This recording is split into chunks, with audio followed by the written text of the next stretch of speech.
প্রিয় BA fifth সেমিস্টারের ছাত্রছাত্রীরা, আজকে আমি যে বিষয় নিয়ে আলোচনা করব সেটি হচ্ছে তোমাদের ইকোনমিক্স ডিএসসি A1 যে পেপারটি রয়েছে মানি অ্যান্ড ব্যাংকিং।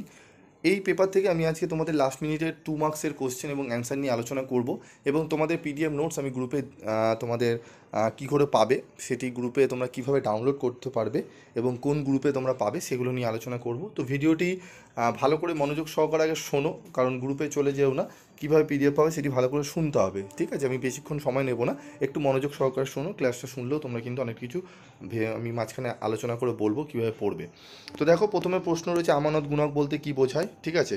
তারপর রয়েছে ভারতীয় ব্যাংকিং ব্যবস্থায় সংস্কারের ক্ষেত্রে নরসিংহম কমিটির দুটি সুপারিশ উল্লেখ করো। এটি সিংহম হয়ে গেছে, সিংহম হবে, ঠিক আছে? তারপর রয়েছে দেখো আর্থিক বাজারের দুটি গুরুত্ব উল্লেখ করো, ঠিক আছে? যদি CRR 10% হয় তাহলে অর্থের গুণকের মান কত হবে, এই প্রশ্নটি। তারপর রয়েছে নগদ অর্থ হাতে ধরে রাখার উদ্দেশ্যগুলি কী কী, এই প্রশ্নটি। তারপর রয়েছে আর্থিক মধ্যবর্তী কাকে বলে, ঠিক আছে? বাণিজ্যিক ব্যাংকের দুটি কার্য উল্লেখ করো, ঠিক আছে? তারপর রয়েছে দেখো মোট সুদ ও নিট সুদের মধ্যে পার্থক্য কী। তারপর রয়েছে মূলধন বাজার টাকার বাজারের মধ্যে দুটি পার্থক্য উল্লেখ করো।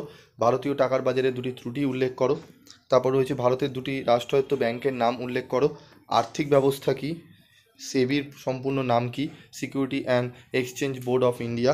ভারতের আর্থিক বাজারের উপাদানগুলি কী কী, খোলা বাজারের কার্যকলাপ বলতে কী বোঝো, প্রশ্ন উত্তরগুলো তোমরা দেখে নাও।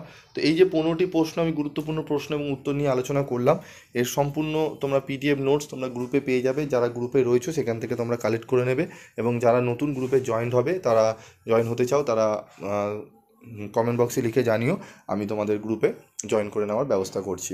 তো আজকের মতো ভিডিওটি শেষ করছি, দেখা হচ্ছে পরবর্তী ভিডিওতে। সকলে ভালো থেকো, সুস্থ থেকো।